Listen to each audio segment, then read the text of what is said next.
हाँ, page number 150 chapter number 4B continue कर रहे हैं, डिपॉजिट्स वाला। रूल नंबर 4 कल अपना पेंडिंग था रिगार्डिंग इशू ऑफ सर्कुलर्स और एडवर्टाइजमेंट, तो उसका प्रोसीजर देख लेते हैं। सिंपल आंसर है ये। सर्कुलर होता क्या है वो तो कल मैंने आपको बताया था कि जो भी पोटेंशियल इन्वेस्टर्स हैं उनको एक सर्कुलर इशू किया जाएगा जिसमें सारी डिटेल्स होंगी और उसके बेसिस पे फिर वो डिसाइड कर सकते हैं कि उनको डिपॉजिट करना है पैसा या नहीं करना है। तो एक ऑफर लेटर जैसा ही है। अब इशू करने के लिए यहाँ पे स्टेप्स क्या दे रखे हैं वो देखो। Every company referred to in section 73 subsection 2 except private company, क्योंकि इनके लिए मैंडेटरी नहीं है, एग्जेम्पशन था। और any eligible company intended to invite deposits from its members shall issue a circular to all its members by registered post with acknowledgement due or speed post or by electronic mode in form DPT-1। तो ये format है, circular कौन से format में रहेगा, DPT-1 में, उसके हिसाब से। और मेंबर्स तक ये कैसे पहुंचाना है, जो भी इन्वेस्टर्स हैं आप ईमेल भी कर सकते हो उनको, अदरवाइज दूसरा ऑप्शन आपके पास है कि आप रजिस्टर्ड पोस्ट या स्पीड पोस्ट के थ्रू भी भेज सकते हो, उसमें भी कोई प्रॉब्लम नहीं है। ठीक है, सारे ऑप्शंस रहेंगे। दूसरा एक और ऑप्शन है, अगर आपको 1-to-1 सबको इन्विटेशन नहीं भेजना है तो आप न्यूज़पेपर एडवर्टाइजमेंट के थ्रू भी ये काम कर सकते हो, ये भी ऑप्शन रहेगा। अब जब एडवर्टाइजमेंट की बात आती है तो 2 पॉइंट्स है, एक इंग्लिश न्यूज़पेपर और एक वर्नैक्युलर न्यूज़पेपर, यही पॉइंट्स कॉमन रहते हैं। इंग्लिश न्यूज़पेपर जो भी सर्कुलेट हो रहा है वाइडली वो, वर्नैक्युलर मतलब आपका कंपनी का रजिस्टर्ड ऑफिस जिस स्टेट में है उस स्टेट की जो लोकल लैंग्वेज है वो उस लैंग्वेज का सबसे पॉपुलर जो न्यूज़पेपर है वो आप सिलेक्ट करके उसमें एडवर्टाइजमेंट दे सकते हो। तो ये कॉमन पॉइंट रहता है। Next, every eligible company intending to invite deposits shall issue a circular in the form of an advertisement in DPT-1। वापस वही बात बोली, for the purpose in English language in an English newspaper and in vernacular language। ठीक है, same point है। and shall also place a circular on the website of the company। ये add कर दिया। तो पहले बोला 1-to-1 आप भेज सकते हो, फिर बोला ज़्यादा लोग हैं तो न्यूज़पेपर में एडवर्टाइजमेंट दे सकते हो। तीसरा ऑप्शन ये कंपनी की वेबसाइट पे भी उसकी एक सॉफ्ट कॉपी अपलोड कर दो कि कोई भी लिंक को ओपन करके पढ़ सकता है। तो ये सारे ऑप्शंस रहेंगे। ठीक है, लास्ट पॉइंट में भी सेम बात रिपीट की है। तो ओवरऑल ये 3 चीज़ें हो गई जो आपके सामने है, भी सर्कुलर कैसे इशू करना है। नेक्स्ट पॉइंट में बोल रहे हैं authority to issue circular for inviting deposits. Obviously ये अथॉरिटी किसके पास होती है, बोर्ड ऑफ डायरेक्टर्स के पास, बिकॉज मैनेजमेंट का डिसीजन होता है सर्कुलर इशू करना है नहीं करना है, तो ये पावर उनके हाथ में रहेगा। आप जो भी सर्कुलर इशू करोगे ऑब्वियसली आरओसी को उसकी एक कॉपी तो देनी पड़ेगी, उनको बताना पड़ेगा कि क्या चल रहा है। तो कब आपको ये कॉपी सबमिट करनी है, लोगों को ऑफर करने से प्रीवियस 30 डेज में, उस टाइम पे आपको ये सर्कुलर जो है वो आरओसी में सबमिट करना पड़ेगा। सिर्फ टाइम लिमिट वहाँ मैटर करती है। सर्कुलर कब तक वैलिड रहेगा ये बोला हुआ है। वैलिडिटी के लिए ड्यूरेशन है until the expiry of 6 months from the date of closure of the financial year in which it is issued. ध्यान रखना 6 मंथ्स कब से, जिस फाइनेंशियल ईयर में सर्कुलर इशू किया गया था उस फाइनेंशियल ईयर के एंड से 6 मंथ्स देखे जाएंगे, सर्कुलर जब इशू किया तब से नहीं। तो रेफरेंस डेट ध्यान रखनी है कि 6 मंथ्स कब से आपको देखना है। Next, until the date on which the financial statement is laid before the company in AGM. ये हर साल का प्रोसेस है। पूरा साल खत्म हो गया फाइनेंशियल ईयर, उसके बाद अकाउंट जो है वो रेडी किए जाते हैं। अकाउंट्स रेडी करने के बाद एजीएम अनाउंस की जाती है। उस एजीएम में वो अकाउंट्स सारे शेयर होल्डर्स के सामने रख के उनका वोट लिया जाता है कि आप लोग इसको अप्रूव कर दो। कॉपी उनको पहले से भेज देते हैं, वो पढ़ के आते हैं और फिर अपना वोट वहाँ पे करते हैं। तो ये जो प्रोसेस हो रहा है ना उसकी लास्ट डेट यहाँ पे बोली हुई है। क्लियर। थर्ड पॉइंट में, where the AGM for any year has not been held the latest day on which the meeting should have been held. AGM conduct करने की वजह डेडलाइन होती है, कहीं पे पहले मैंने आपको डिस्कस करवाई है, तो ध्यान है। फाइनेंशियल ईयर खत्म होने के 6 मंथ्स के अंदर अंदर, या फिर पिछली एजीएम से 15 मंथ्स की ड्यूरेशन, या फिर हर कैलेंडर ईयर में एक बार। तो एजीएम जो डेट है वो डिसाइड करने के लिए डेडलाइन होती है। अगर उस डेडलाइन तक एजीएम नहीं कंडक्ट की गई है तो फिर उसकी एक जो ड्यू डेट है वो अगर निकल गई तो फिर वो ड्यू डेट को कंसिडर करेंगे। अगर ड्यू डेट से पहले एजीएम हो गई तो ठीक, अगर ड्यू डेट तक एजीएम नहीं हुई तो due date is the deadline जो यहाँ पे हमें कंसिडर करनी है। क्लियर यहाँ तक। तो 3 पॉइंट कौन कौन से वो एक बार देख लो। जिस साल में सर्कुलर इशू हुआ था उस साल के एंड से 6 मंथ्स। दूसरा, एजीएम में जिस दिन अकाउंट्स प्रेजेंट किए गए वो डेट, और अगर एजीएम ड्यू डेट तक नहीं हुई, करवाई नहीं, डिले हो गया, तो फिर वो जो ड्यू डेट है, last date for conducting an AGM, that will be the deadline और the date of validity for the circular. उसके बाद वो सर्कुलर एक्सपायर हो जाएगा, ऐसा मान लिया जाएगा। क्लियर। ठीक है, इसके बाद लास्ट पॉइंट देखते हैं इसका, issuing date and effective date. अब ये क्यों जरूरत पड़ती है, बिकॉज आपने सर्कुलर किस दिन इशू किया और वो इफेक्टिव कौन से डेट से माना जाएगा, उसमें कुछ वेरिएशंस आ सकते हैं। क्योंकि सर्कुलर या तो आप पोस्ट से भेज रहे हो, या फिर आप न्यूज़पेपर में प्रिंट करवा रहे हो, तो इसकी वजह से वेरिएशन आते हैं। लैंग्वेज देखें क्या बोल रही है, the date of issue of the newspaper in which the advertisement appears shall be taken as the date of issue of advertisement. Implied है जिस दिन न्यूज़पेपर छप गया, एडवर्टाइजमेंट प्रिंट हो गई, डिस्ट्रीब्यूट हो गई, वही इफेक्टिव डेट मानी जाएगी जिस दिन आपका सर्कुलर इशू हुआ। आपने न्यूज़पेपर वालों को 1-2 दिन पहले बोला होगा, वो मैटर थोड़ी ना करता है। जिस दिन वो सर्कुलर या न्यूज़पेपर सर्कुलेट होगा, that will be the effective date, कि वही इशू डेट मानी जाएगी। ये इम्प्लाइड था, ठीक है। एक ही सिचुएशन दे रखी है यहाँ पे। और दूसरा डिस्पैच वाला जो पॉइंट बोला है वो स्पीड पोस्ट वाले एग्जाम्पल से रिलेटेड है, कि स्पीड पोस्ट या ऐसा कुछ कर रहे हैं, तो फिर आपने जब डिस्पैच कर दिया ना, वो इशू डेट मान ली जाएगी, क्योंकि डिस्पैच करने के बाद कोरियर है, स्पीड पोस्ट है, कहीं 1 दिन में पहुंचेगा, कहीं 2 दिन में, वो एग्जैक्टली ट्रेस नहीं हो सकता। बट आपको आइडिया है स्पीड पोस्ट जो है वो 2-3 दिन में पूरे इंडिया में कहीं पे भी पहुंच जाता है। तो आपने डिस्पैच कर दिया ना, तो आपकी तरफ से इशू हो गया, लोगों को 1-2 दिन में मिल ही जाएगा, तो उसमें इतना प्रॉब्लम नहीं। रूल 5 जो है that is regarding deposit insurance, लेकिन वो ओमिट हो चुका है, तो अब उसकी बात करके कोई सेंस नहीं, उसमें कुछ पूछेंगे नहीं।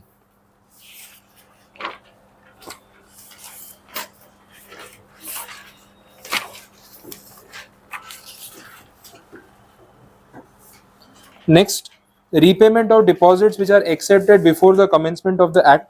154 पे अपना ये टॉपिक पेंडिंग था, वो देख लेते हैं। बाकी बीच में जो पॉइंट्स थे मैंने आपको एक्सप्लेन किए थे, सिर्फ आपका रीडिंग बाकी रहेगा उसमें।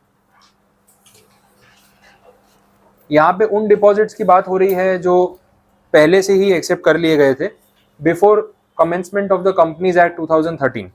अब वैसे भी ये बातें धीरे धीरे आउटडेटेड हो जाएंगी, बिकॉज कंपनीज एक्ट 13 को आए बहुत साल हो गए, और जो डिपॉजिट एक्सेप्ट होते हैं उसकी उतनी वैलिडिटी होती नहीं है, लेकिन एक पॉइंट अभी भी कंटिन्यू हो रहा है। तो एज सच इतना रेलेवेंट आज नहीं है, जब 8 to 9 ईयर्स हो चुके हैं कंपनीज एक्ट आए हुए, तो वो उसके पहले के जो भी डिपॉजिट एक्सेप्ट किए भी गए होंगे, वो बातें अब तक खत्म हो चुकी होगी। बट जब एक्ट आया था तब ये रेलेवेंट था, इसलिए वो प्रोविजन अभी भी है, उन्होंने हटाया नहीं। देख लेते। In respect of any deposit which is accepted by a company before commencement of this act, the amount of such deposit or part thereof or any interest due thereon remains unpaid on such commencement or becomes due at any time thereafter, the company shall file a form DPT-4। तो ये आपके पुराने कोई deposits accepted है, उसका amount due है या अभी तक अनपेड है, ऐसा कुछ भी, और नया एक्ट आ चुका है, मतलब ये तब की बात हो रही है जब कंपनीज एक्ट 2013 आया था, तो ये DPT-4 फाइल करने के लिए हर कंपनी को बोला, और उनको बोला आप बता दो कि नया एक्ट आने के बाद आपके कौन कौन से पुराने डिपॉजिट्स एक्सेप्टेड हैं, जिनकी या तो अभी मेच्योरिटी बाकी है या मेच्योरिटी आ गई है और आपका पेमेंट बाकी है, सामने से आप डेटा प्रोवाइड करो। ये कंपलसरी उनके ऊपर बोला गया था। और बाकी टाइम लिमिट क्या रखी है, 3 मंथ्स बोला हुआ है। 3 मंथ्स कब से, from the date on which such payments are due with the registrar a statement of all the deposit accepted by the company and sum remaining unpaid with interest along with the arrangements made for such repayment, notwithstanding anything contained in any other law। In short आपको सारी detail देनी पड़ेगी कि भाई आपके deposit due हो चुके हैं, ये डिपॉजिट्स वो हैं जो कंपनीज एक्ट 13 के पहले लिए गए थे, अभी तक आपने इनका पेमेंट नहीं किया है, तो इसका स्टेटस क्या है वो बताओ, और अगले 3 महीने में आपको इसका पेमेंट करना पड़ेगा, इस चीज़ का भी आप अश्योरेंस दो। ये DPT-4 फाइल करके आपको उनको डेटा प्रोवाइड करना है, और वो ये चाहते हैं कि पुराने डिपॉजिट्स जो अभी तक आउटस्टैंडिंग है वो पे ऑफ होकर खत्म हो जाए और नॉन कंप्लायंसेस कंटिन्यू ना हो, इसके लिए आपके ऊपर ये बर्डन कंप्लायंस का रखा हुआ है। दूसरा बोला है रीपेमेंट के लिए, जैसे यहाँ बोला था कि फॉर्म भरने के लिए 3 महीने का टाइम है, ड्यू डेट से 3 मंथ्स, जिस दिन आपका पेमेंट ड्यू हो गया था वहां से 3 महीने में आपको फॉर्म भरना है, और पेमेंट करने के लिए टाइम लिमिट अलग है, वो 3 मंथ्स नहीं है। पेमेंट करने के लिए टाइम लिमिट कितनी रखी है, 1 ईयर। ड्यू डेट जाने के बाद भी अगले 1 साल के अंदर अंदर आप पे कर देना। हाँ, एक्स्ट्रा इंटरेस्ट तो आपको देना पड़ेगा, वो तो इम्प्लाइड हो गया, उसमें कुछ अलग से बोलने की जरूरत नहीं। आगे देखें, सेकेंड सबसेक्शन में क्या बोल रहे हैं, ट्रिब्यूनल की बात हो रही है। May on application made by the company after considering the financial condition, the amount of deposit or part thereof and the interest payable thereon and such matter allow further time as considered reasonable। तो ऊपर जो 1 साल का time था उसमें आपको time extension मिल सकता है अगर जेन्युइन रीजन लगता है, और ये टाइम एक्सटेंशन कौन दे सकता है आपको, NCLT ट्रिब्यूनल, ठीक है, उनकी बात हो रही है। नेक्स्ट पॉइंट में पेनल्टी वाला पॉइंट आ गया, if a company fails to repay the deposit, ऊपर वाली दोनों कंडीशन फेल हो गई तो पेनल्टी कितनी आई, एक बार आप रीड करके देख लो पेनल्टी का अमाउंट क्या है, इसमें कोई कंसेप्ट नहीं है। फिर आगे देखते हैं।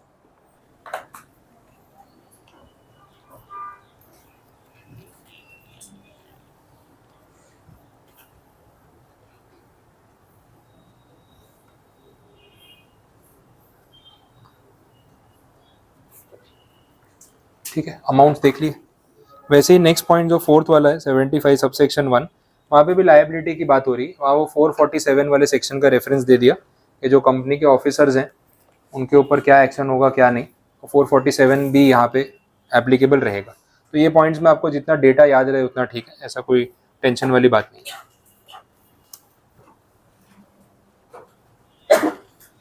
Next, any suit proceedings or other action may be taken by any person, group of person or any association of person who had incurred any loss as a result of the failure of the company to repay the deposit। मतलब ये यहाँ पे ये बोला हुआ है कि जो भी अग्रीव पार्टी है, जिनको पैसे नहीं मिले या जिनका नुकसान हुआ, वो लोग केस फाइल कर सकते हैं कंपनी के खिलाफ, उसमें कोई ऑब्जेक्शन नहीं है। ये तो इम्प्लाइड था, नहीं भी बोलोगे तो केस फाइल करेंगे, वो तो होने ही वाला था। तो उसके बारे में सिर्फ क्लैरिफिकेशन दिया और कुछ भी नहीं। बाकी रजिस्टर वाला आंसर मैंने आपको बता दिया था। रूल 15 बाकी है, वो देख लेते हैं। इसको आप इंपॉर्टेंट मार्क कर सकते हो कि थोड़ा कैलकुलेशन और परसेंटेज की बात हो रही है, मे भी उनको कुछ पूछना हो टेक्निकल तो ये चीज़ पूछ सकते हो। प्री मैच्योर रीपेमेंट की बात हो रही है। ये आपने बैंक एफडी में भी सुना होगा कि आपने एफडी अगर 3 साल के लिए करवाई है तो आप 3 साल से पहले वो एफडी को क्लोज करवा सकते हो या नहीं? करवा सकते हैं ना। बोला आपने कि 3 साल के लिए एफडी करवा रहे हैं, लेकिन अर्जेंट रिक्वायरमेंट हो तो ऐसा कोई लॉक इन नहीं है, कोई ऑप्शन नहीं, आप उसको क्लोज करवा सकते हो। तो वही प्री मैच्योर डिपॉजिट्स या उसके रीपेमेंट की बात यहाँ हो रही है। कंपनी में जो आपने डिपॉजिट्स सबमिट किए वो भी ये टाइम लिमिट के लिए है, 6 मंथ्स टू 36 मंथ्स, तो एक कमिटमेंट होगा। बट उससे पहले अगर आपको पैसे वापस चाहिए तो आप डिमांड कर सकते हो, सेम चीज़ जैसे बैंक एफडी में होती है। लेकिन प्रोविजन क्या है यहाँ पे, आपको जो इंटरेस्ट कमिट किया गया था उस पर एक पेनल्टी आ जाती है। अगर उन्होंने बोला था कि 9% पर एनम इंटरेस्ट देंगे और अगर आप प्री मैच्योर उसको क्लोज करवा रहे हो तो इंटरेस्ट का रेट 9 के बदले 8% हो जाएगा, 1% वो पेनल्टी लगा देंगे। ये एक पॉइंट होता है। बैंक एफडी में भी ऐसी कंडीशंस होती है। और दूसरा ये कि आपको जो इंटरेस्ट मिलेगा वो उतने ड्यूरेशन का मिलेगा जितने ड्यूरेशन के लिए आपने पैसे रखे। तो जो बाकी का ड्यूरेशन है, जो आपने पैसे रखे ही नहीं और जल्दी उठा लिए, उसका इंटरेस्ट तो आपको नहीं देने वाले, वो इम्प्लाइड था। तो 3 इयर्स का सपोज आपने लॉक इन रखा था, आपने पैसे उठा लिए 1.5 साल में, तो इंटरेस्ट तो आपको 1.5 साल का ही देंगे, और वो भी कितने रेट पे, 1% लेसर रेट पे जो उन्होंने कमिट किया था, बिकॉज आपने भी अपना कमिटमेंट जो है वो ब्रीच किया। क्लियर है? ठीक है, चलो लैंग्वेज देख लेते हैं, और भी कुछ कंडीशंस है इसमें, वो भी कवर हो जाएंगे। When a company makes a repayment of deposit on the request of depositor after the expiry of a period of 6 months from the date of such deposit, but before the expiry of the period for which such deposit was accepted। ये 6 months क्यों बोला? ये वही condition जो कल देखी थी, minimum 6 months के लिए तो डिपॉजिट एक्सेप्ट करना ही पड़ता है, ये उस हिसाब से। The rate of interest payable on such deposit shall be reduced by 1% from the rate which the company would have paid had the deposit been accepted for the period for which such deposit had actually run, and the company shall not pay interest at any rate higher than the rate so reduced। मतलब 1% minus करेंगे, उतने duration का interest देंगे जितने time के लिए आपने पैसा रखा, और वो 1% लेस होगा ही, उससे ज़्यादा इंटरेस्ट वो नहीं देंगे। तो 9 बोला है ना, तो 8 हो जाएगा, 8.25 भी नहीं होगा, 8.1 भी नहीं होगा, 8% से ज़्यादा इंटरेस्ट को नहीं देंगे, ये क्लैरिफाई कर दिया। तो सिंपल मीनिंग उसका इतना ही निकल रहा है और कुछ नहीं। सेकेंड पॉइंट में, nothing contained in this rule shall apply to the repayment of any deposit before the expiry of the period for which such deposit was accepted by the company, if such repayment is made solely for the purpose of complying with the provisions of Rule 3 और providing war risk और other related benefits। तो इसका मतलब क्या निकला कि ऊपर जो बोला था वो यहाँ पे अप्लाई नहीं होगा अगर ऐसी कोई इमरजेंसी सिचुएशन है। रूल 3 के साथ मैच करने के लिए अगर आप कुछ डिपॉजिट्स जल्दी रीपे कर रहे हो, डिपॉजिटर ने पैसे वापस नहीं मांगे, कंपनी जल्दी रीपे कर रही है, ऐसा कुछ है, या कोई इमरजेंसी सिचुएशन में पैसे वापस देने पड़ रहे हैं, तो वहां फिर उनका 1% पैसा काट लेना सही नहीं होगा। तो बोला कि वो रूल लगाने की जरूरत नहीं, मतलब अर्जेंट सिचुएशन, इमरजेंसी सर्कमस्टांसेस को अलग से देखा जा सकता है।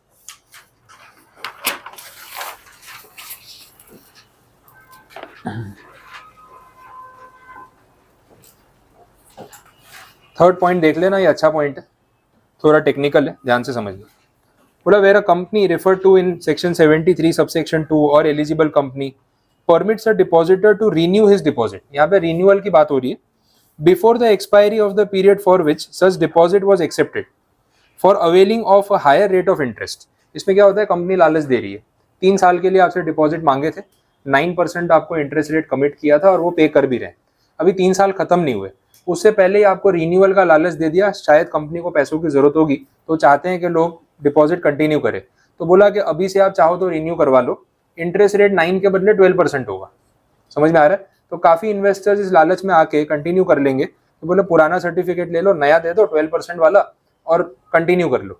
तो अभी 6 महीने बाकी थे मैच्योरिटी में और 3 साल के लिए आपसे एक्सटेंड करवा लिया, तो आपका पैसा यूज कर रहे हैं वो और आपको अच्छा खासा इंटरेस्ट भी दे रहे हैं। तो ये रिन्यूअल वाली सिचुएशन यहाँ कवर हो रही जो इन बिटवीन आ रहा है, before the maturity of the original term, पहले ही अगर आप रिन्यू करवा लेते हो तो क्या, उस पर क्लैरिफिकेशन है।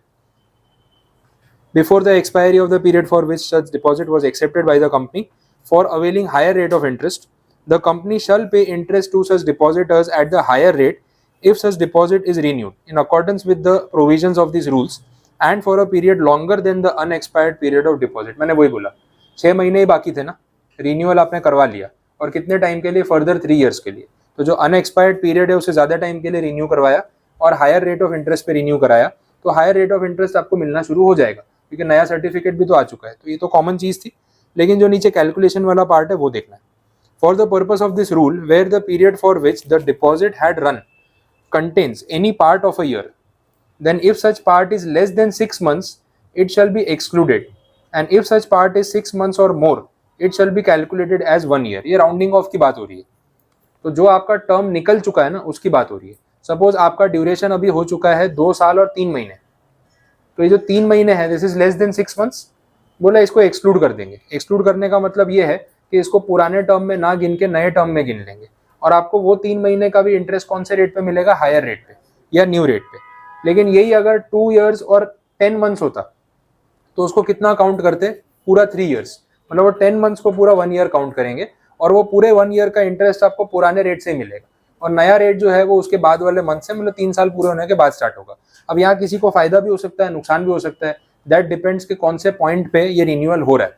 तो जो 6 मंथ्स वाला पार्ट है वो तो डिपेंड करता है, उसमें कंपनी कोई आपके साथ फ्रॉड कर जाएगी ऐसा तो कुछ नहीं है। अब that depends on the situation के क्या हुआ, तो it can go either ways. आपको ज़्यादा इंटरेस्ट भी मिल सकता है पुराने ड्यूरेशन के लिए, या आने वाले ड्यूरेशन के लिए पुराना लोअर रेट भी मिल सकता है, सिचुएशन पे डिपेंड करेगा। तो राउंडिंग ऑफ वाला पॉइंट ध्यान रखना है इसमें, वो एक्सप्लेन करना पड़ेगा आपको फिर ठीक से। क्लियर? बाकी के रूल्स तो अपन ने देख लिए थे इसमें। अब पूरे चैप्टर में सारे पॉइंट्स अपने कंप्लीट है एक्सेप्ट डेफिनेशन। डिपॉजिट की डेफिनेशन बाकी थी ना, कि डिपॉजिट होल्डर कौन होते हैं और डिपॉजिट क्या होता है। तो मैंने आपको बोला कि एग्जाम ओरिएंटेड डेफिनेशन नहीं है, क्योंकि इतनी बड़ी डेफिनेशन 3 पेज की आपको पूछने नहीं वाले, कोई चांस नहीं है। इतना बड़ा तो क्वेश्चन ही नहीं आता है, मैक्सिमम 8 मार्क्स का क्वेश्चन आता है। 8 मार्क्स के लिए भी ये जस्टिफाइड नहीं है। हाँ 50 मार्क्स में पूछते तो अपन रट के जाते कि भाई डेफिनेशन पूछ लो 3 पेज की, 50 मार्क्स दे रहे हो तो समझे। 8 मार्क्स के लिए तो ज़्यादा हो गया, वो नहीं पूछते। बट अंदर क्या पॉइंट्स हैं, बेसिक ये है कि एक्सक्लूजन्स बताए हुए कि कौन सी चीज़ डिपॉजिट नहीं है। तो जो भी पैसा आप किसी और नाम से ले रहे हो ना डिपॉजिट के अलावा, वो सब यहाँ पे मेंशन किया हुआ एक एक करके। हम एक एक पॉइंट डिस्कस कर लेते हैं, कौन कौन से नाम से पैसे लिए जा सकते हैं, एटलीस्ट वो तो पता चल जाएगा, भले डिपॉजिट में नहीं आता है तो कोई बात नहीं। फर्स्ट पॉइंट देखो, मैंने ट्राई किया हुआ है, हाईलाइट कर रखी चीज़ें जिससे आपको जल्दी रिलेट हो जाए।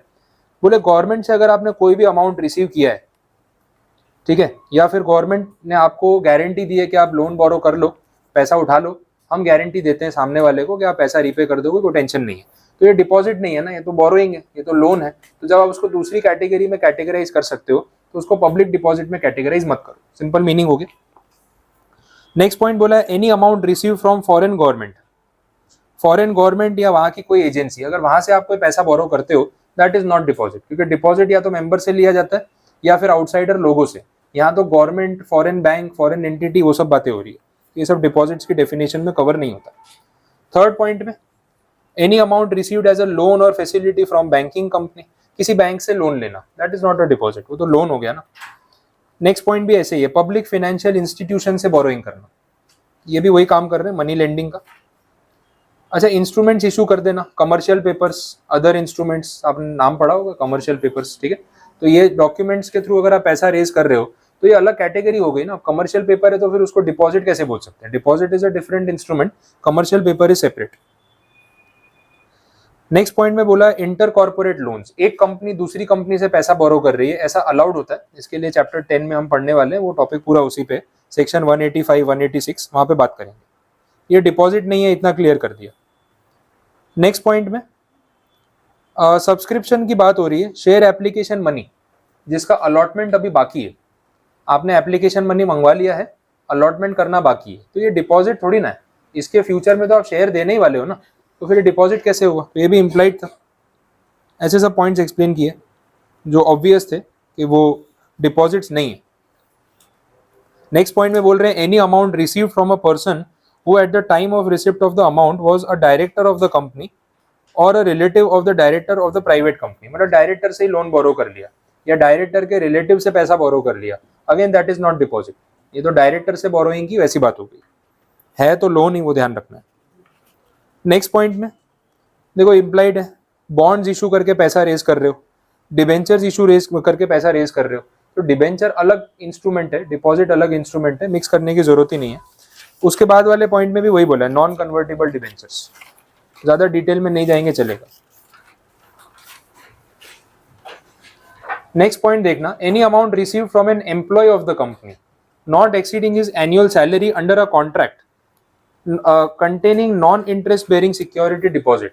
आपने सुना है इसके बारे में कि आप अगर कोई कंपनी में एज एन एम्प्लॉय ज्वाइन करते हो तो आपसे कुछ सिक्योरिटी डिपॉजिट रखवाते हैं, कॉन्ट्रैक्ट होता है कि आप इतने टाइम तक जॉब नहीं छोड़ सकते, अग्रीमेंट साइन करवाएंगे कि 2 साल के लिए या 3 साल के लिए आपको रिक्रूट कर रहे हैं, फिर आप बोलोगे हाँ अभी जॉब तो दे दो, 3 साल का देख लेंगे बाद में, 6 महीने में बेटर ऑफर आया दूसरी कंपनी में चले गए, तो इसमें तो कंपनी का नुकसान है। जितना वो लेबर टर्नओवर या एम्प्लॉय टर्नओवर होता है कंपनी के लॉसेज होते हैं। नया रिक्रूटमेंट करो, उसका खर्चा करो, उसको ट्रेन करो, तब तक के लिए जो प्रोडक्टिव आवर्स लॉस होंगे वो अलग। तो वो लोग क्या करते हैं, आपसे बॉन्ड साइन करवा लेते हैं कि 3 इयर्स तक आप जॉब नहीं छोड़ सकते। तो आप कैसे आप पे भरोसा करें कि आप सच में जॉब नहीं छोड़ोगे? तो उसमें आपको कुछ पैसे डिपॉजिट करने पड़ते हैं एज ए सिक्योरिटी, जिसपे आपको कोई इंटरेस्ट नहीं मिलेगा। जैसे प्रॉपर्टी में नहीं होता, आप रेंट पे प्रीमाइसिस लेते हो, डिपॉजिट देना पड़ता है, सेम वे में हो गया। तो 3 साल तक वो पैसा कंपनी के पास रहेगा और आपसे एक बॉन्ड साइन करवाएंगे कि अगर आपने उससे पहले रिजाइन कर दिया तो ये पैसे आपको वापस नहीं मिलेंगे, और 3 साल होने के बाद वो पैसे आपको रिटर्न कर देंगे। फिर आपको भले अगर कहीं और कंटिन्यू करना है, शिफ्ट करना है तो कर सकते हो, या बॉन्ड रिन्यू करना होगा तो तब बात करेंगे, बट 3 इयर्स का कमिटमेंट आपको देना है या 2 इयर्स का कमिटमेंट देना है। तो ये जो अमाउंट कंपनी ने आपसे एज एन एम्प्लॉय चार्ज किया, ये पब्लिक डिपॉजिट या मेंबर डिपॉजिट है क्या? नहीं, ये अलग पर्पस के लिए, तो इसलिए इसको डिफरेंट रखा हुआ है। यहाँ तक तो जाके अपन सोचने भी नहीं वाले थे अगर ये नहीं भी लिखते यहाँ तो, बट ठीक है, दे रखिए डेफिनेशन तो क्या करें। नेक्स्ट पॉइंट भी ऐसे ही है, आप किसी का पैसा एज अ ट्रस्टी संभाल के रख रहे हो, जिसके लिए आपको उसको कोई इंटरेस्ट भी नहीं देना है, तो ये डिपॉजिट तो नहीं हो सकता, वो पता ही चल रहा है। नेक्स्ट जो पूरा पॉइंट है ना, ए से लेके जी तक, वो उसकी हेडिंग ही बता देता हूँ। यहाँ पे बिजनेस के लिए आपने कोई अमाउंट रिसीव किया एज एन एडवांस, कस्टमर से एडवांस लेते हैं ना कि आप ऑर्डर प्लेस कर रहे हो तो एडवांस पैसा दे दो, उसके बिहाफ में आपको गुड्स डिलीवर करेंगे, ये वो एडवांस है। This is not a deposit, ये बिजनेस का एडवांस है जो गुड्स या सर्विसेज सप्लाई करने के अगेंस्ट चार्ज किया गया। Any amount brought in by the promoters of the company by way of unsecured loan in pursuance of a stipulation. Stipulation क्या है वो समझो। प्रमोटर्स मतलब कौन? कंपनी के ओनर्स, जिनके पास इक्विटी है, जिन्होंने इन्वेस्टमेंट किया। अच्छा, कंपनी ना बैंक के पास गई, बैंक को बोला कि बहुत बड़े अमाउंट का लोन चाहिए। अब बैंक वालों की हालत आपको पता है, उनको एनपीए का डर होता है, और कॉर्पोरेट लोन्स में तो डिफॉल्ट होते भी रहते हैं। तो उनको ये डर है कि इतना पैसा प्रमोटर्स हमसे मांग रहे हैं, क्या गारंटी है कि पैसा वापस करेंगे? और उनको ये भी दिख रहा है बुक्स में कि प्रमोटर का खुद का कैपिटल इन्वेस्टमेंट बहुत कम है, मतलब खुद के पैसे कम लगाए हुए हैं, सारा पैसा बैंक से मांग रहे हैं, कल को गायब हो जाएंगे तो हम कुछ नहीं कर पाएंगे। क्लियर? तो बहुत बार ना बैंक ऐसी कंडीशन रखती है कि अगर आपको हमसे पैसा चाहिए तो एक स्टिपुलेशन रख रहे हैं कि प्रमोटर्स भी इन्वेस्ट करेंगे, आप खुद अपना पर्सनल पैसा भी कंपनी में लगाओ in the form of equity और अदर सिक्योरिटीज और डिपॉजिट्स में भी, या डिबेंचर या बॉन्ड कुछ भी, तो ही हम आपको लोन देंगे, ये हमारी कंडीशन है। तो उस वजह से बैंक से पैसा रेज करने के चक्कर में प्रमोटर्स को अपने पर्सनल पैसे कंपनी में और इन्फ्यूज करने पड़ते हैं, ये भी होता है। तो दैट इज अनदर कंडीशन, वो डिफरेंट चीज है। अब उसके सामने वो इक्विटी और ले रहे हैं या क्या अरेंजमेंट है वो डिपेंड करेगा, वो पब्लिक डिपॉजिट या मेंबर डिपॉजिट में काउंट नहीं होगा, इसको अलग रखा गया बिकॉज ये कंडीशनल इन्वेस्टमेंट है, ये इन्वेस्टमेंट उनको करना पड़ रहा है ताकि बैंक से लोन मिल सके। आ गया समझ में ये पॉइंट?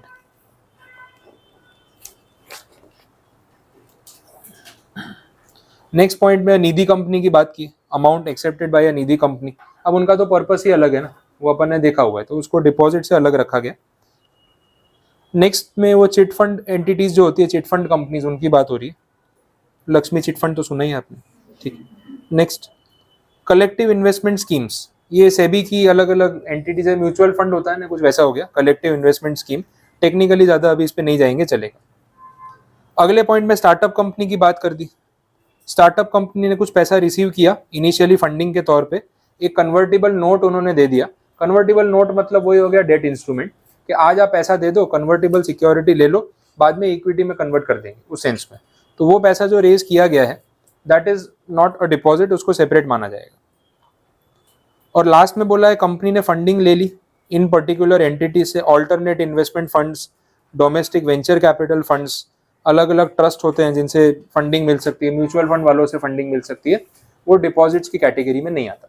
तो इसके अलावा जितने भी नाम पॉसिबल थे ना सारे दे दिए उन्होंने, ये सब कवर नहीं होता है ऐसा। डन, यहाँ तक समझ आ गया? बस तो चैप्टर कंप्लीट है इसके साथ अपना, आज के लिए इतना काफ़ी है, नया चैप्टर कल देखेंगे।